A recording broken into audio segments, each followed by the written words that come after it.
Our guest tonight is Bill Goldberg. How you doing, sir? I'm doing great, man. And you? I cannot complain. We got you on the air.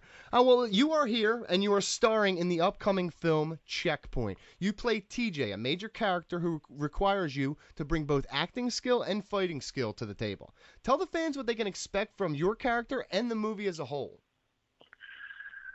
Oh man, the movie as a whole, it's modern time. It's end of the day. It's the possibility of homegrown insurgents in this day and age of terrorism. The one thing that we can't do is let our guard down, and it could happen on U.S. soil. It could happen in your own backyard, and this is a depiction of a story that is such. My character is a hand-to-hand combat veteran. Did a couple tours. He finds himself as a quote-unquote delivery man in a small town in North Carolina. And as I said, I'm a two-tour veteran, and among the other civilians, among the other people in town, there are a plethora of veterans strewn throughout, whether it be the Vietnam War, whether it be the war in Afghanistan, whatever it may be, all different types of specialties. And at the end of the day, we find out that the terror cell is in our own backyard, and ultimately we band together in a ragtag team of veterans, and we try to take down the enemy. Oh, that sounds all. You have a history in both movies and television, but the cast you worked with on Checkpoint could be one of the most impressive. What was it like making this film with such a talented group, and how did their experience help your performance? Oh, I mean, at the end of the day, though we acted on television every Monday and Thursday night, it is quite a departure from the normal movie set, from the normal movie character. What I'm trying to do now is stretch my acting legs a little bit. Unfortunately, in a situation like this, I don't have to stretch too much because TJ, there's quite a liking to myself in that character. So it didn't really call for me to step outside of my comfort area acting wise by any stretch of imagination. But at the end of the day, I'm a very, very patriotic guy. As I prepare to go to the Marine Corps ball on the 20th of this month. And to be able to take part in such a movie with such a wonderful cast, a diverse cast, and try to raise awareness on American soil, I mean, it was a true honor. It really was. Mike Chiari? Yeah, well, I imagine there's a lot of parallels between professional wrestling and acting in terms of developing a character and putting on a performance. So, as someone who has experience in both of those genres, what are some of the biggest similarities and differences between being a professional wrestler and being an actor?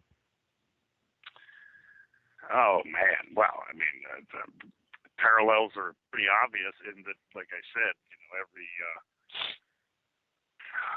being a professional wrestler, at least once to three times a week, you're asked to go out and put on a live show.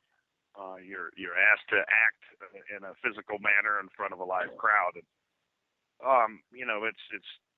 it's truly no different except for the fact that you have the ability to have do-overs in movies, which makes it much easier actually than wrestling. It's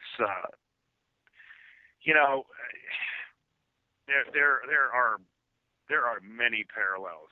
At the end of the day, with the cast that was involved with this movie, the first thing that I did was I came in and say, hey, I have less experience than most everybody on the film. I am a sponge, and I am humbled the fact that I am involved. So please, if anyone sees anything that they don't like, if anyone would like to give me some acting advice, I am all ears. So walking into a situation like that, even though I have the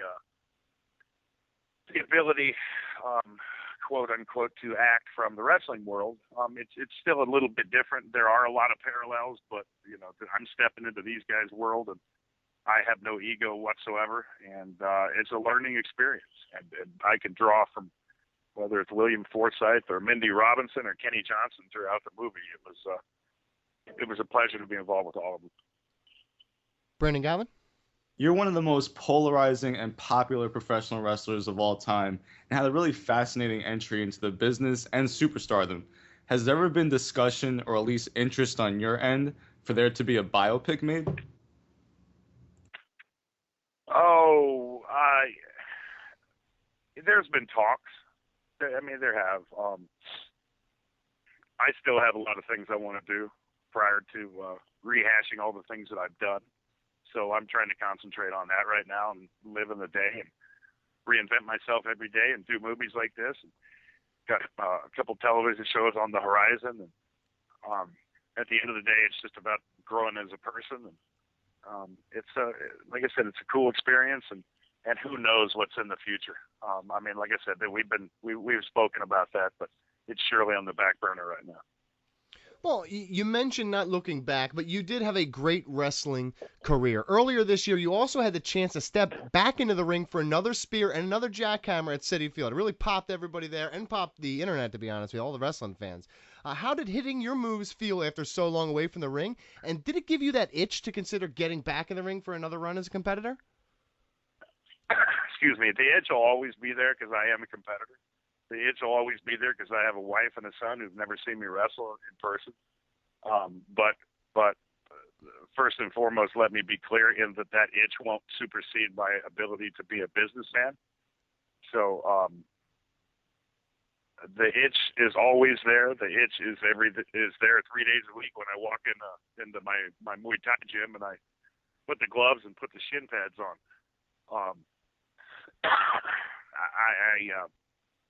It was a very special circumstance at Citi Field. Ironically, the Mets are now in the World Series.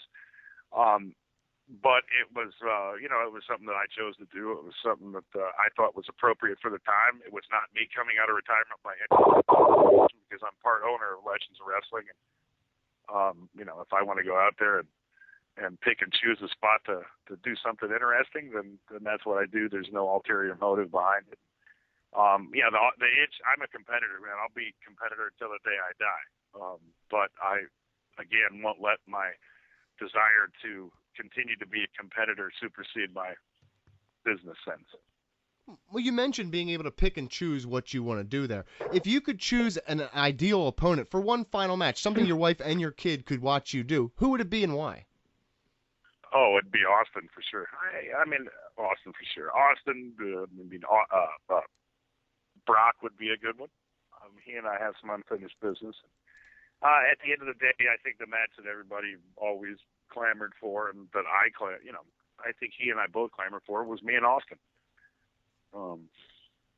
I think there'll always be a question mark there, unless we were to do something one-on-one. But that's kind of a match made in heaven. Mike Chiari?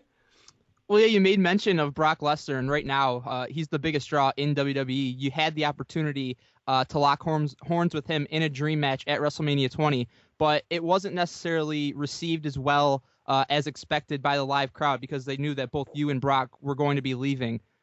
So looking back, how do you view that match? Were you happy with it? Is there anything you would have changed about it? No, I mean, you play the cards that you are dealt. At the end of the day, we were up against an impossible task, which was to entertain a group of people that 100% know that you're leaving after that match, both of you. Utter disdain is what we received from the fans. It was I don't know. Would I change anything about it? Yeah, I'd change everything about it. At the end of the day, I think if you take it for what it was, I think it was an interesting match. The overtone was so skewed, man. It was a weird situation. It really was. I think we were. It was an insurmountable task. So would I change anything? Yes. Would I change everything? Yes. BG? Well, you spoke about the negative crowd reaction from WrestleMania 20, and crowds of recent years have become very hostile and can throw out some really negative and harsh chants. As a performer, what is typically the reaction to the crowd? Do you just take it in stride, or do you find it disrespectful? It's a totally different crowd these days, man. Completely different crowd. So I really can't speak to it because I don't have any. I really don't have much experience with them. Obviously, coming out at Citi Field, doing my thing, and certain appearances. I mean, I interact with them, but it's a total different information age with this crowd out there now. It seems as if they kind of dictate things, but at the end of the day, to a certain extent. So, go out and do your job and hope in your direction. Mike Chiari?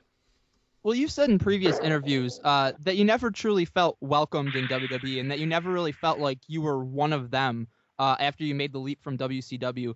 In your opinion, why did you and WWE never truly click? Why wasn't the relationship as fruitful as it could have or should have been? Is this in lieu of a movie question? Why you guys continue to ask me wrestling stuff? No, we cover wrestling for the site all the time, so we're just covering a base of stuff. Ask the question again. Okay, well, you've said before that you never truly felt like you clicked with WWE, like you were never felt welcome there. Why do you think that relationship wasn't as good as it could have been? Because I was a football player, competitor in life, and those were a bunch of fraternity boys. That's why. Brandon Galvin, final question. Well, you appeared on Celebrity Apprentice in 2010, which is a show I was a big fan of. What are your thoughts of Donald Trump running for president? And if he won, do you think he would make a good president? I think if he won, I'd move to Canada. Number one. Number two, I think he'd be a horrible president. I truly believe he'd be a horrible president. At the end of the day, it's about, when you're in the front office, the head office, it's your tenure is completely dictated by the people that surround you. But to think that Donald Trump could have his finger over the big red button is an absolutely terrifying feeling. A huge thank you to our guest, Bill Goldberg. Catch him stealing the show in the upcoming movie, Checkpoint, due for release in 2016. Tell the fans where else they can support you, the shows you're working on, anything else you got going on. Oh, we got Who's Next with Goldberg on Sports USA Media every week. BillGoldberg.com, Twitter, Goldberg, Instagram, Goldberg95. At the end of the day, ladies and gentlemen, everything is ramping up to next Memorial Day's release of this movie. It's something that's extremely dear to my heart. Thanking the men and women who fight for our freedom every single day is the most honorable thing you can do in my eyes, and this movie is a tribute to them. So thank you for your time, guys. A huge thank you again. Good luck moving forward, sir. You got it, guys.